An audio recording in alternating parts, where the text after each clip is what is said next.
Get ready. 10 seconds. 5 seconds. Start. Now, sir, honorable members will recall that the bill was introduced in the House of the People on the 2nd September 2003. It has had a long history and in one form or another it has been before the public since the end of 1949. In the statement of objects and reasons, the various stages through which the bill has passed since 1946 have been summarized, and I need not recapitulate on this occasion the circumstances in which the then government of India took the decision in early 1946 to initiate an inquiry into the reform of our company law.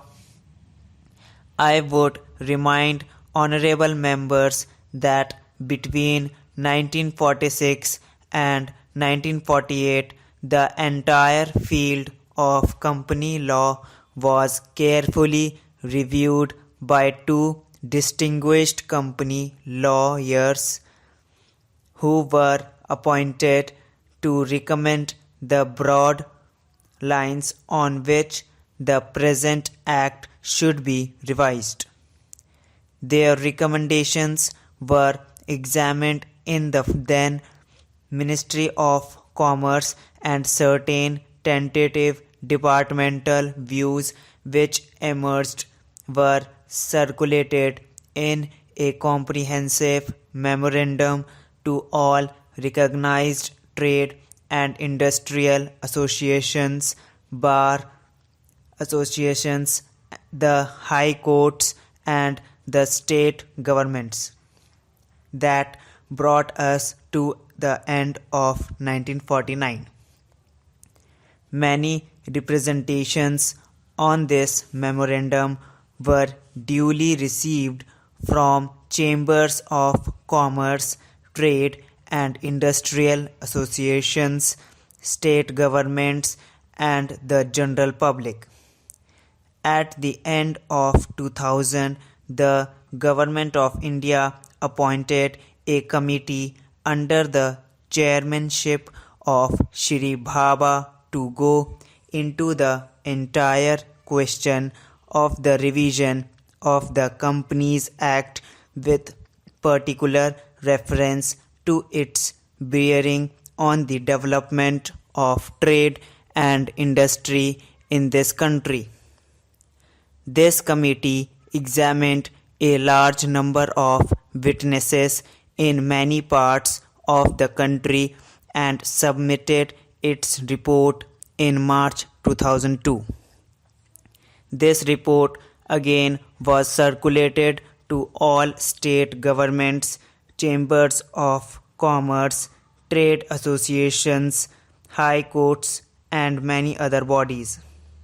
At the same time, a special officer was appointed in the Department of Economic Affairs, Ministry of Finance, to examine the report in the light of the views received from the interested public and to submit proposals to government for the revision of the present act.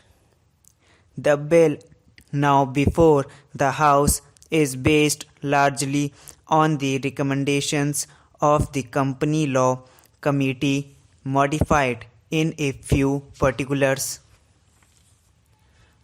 Honorable members will notice that so far as public relations go, the bill has covered adequate ground. In a measure like the Companies Bill, however, which covers the entire field of the operation of joint stock companies, the limits of consultation and discussion can never be exhausted, and I would like to inform honorable members that although the bill was introduced in Parliament over 7 months ago, our officers have been engaged throughout this period in further studies and informal discussions with the interests concerned, and on occasions I have also participated in such decisions.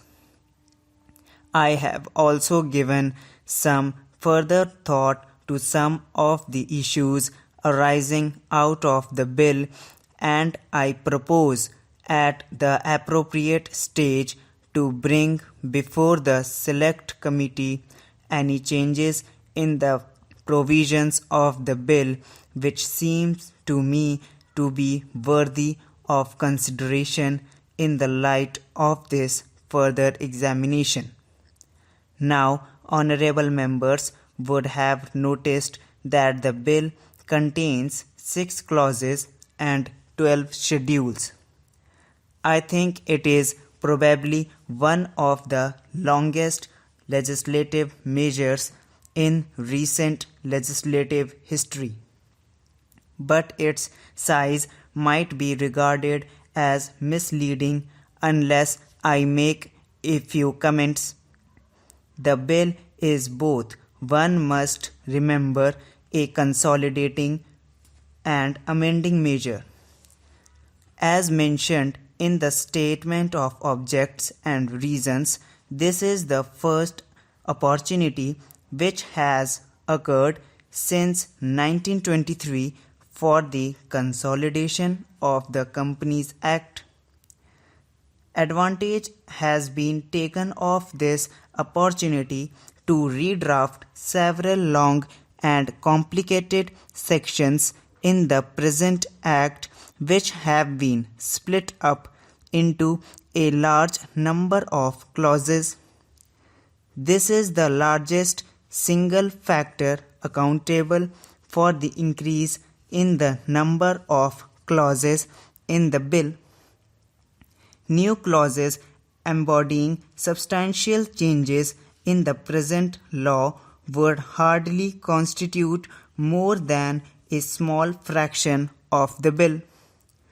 I would also draw attention to the structural changes in the bill to which a reference has been made in the Statement of Objects and Reasons.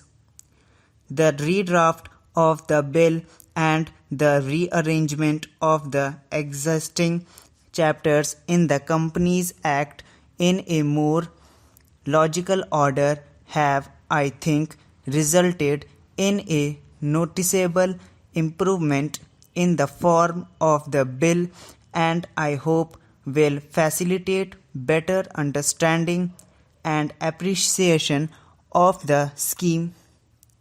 I wish that the Act, which came into effect long ago, was implemented properly.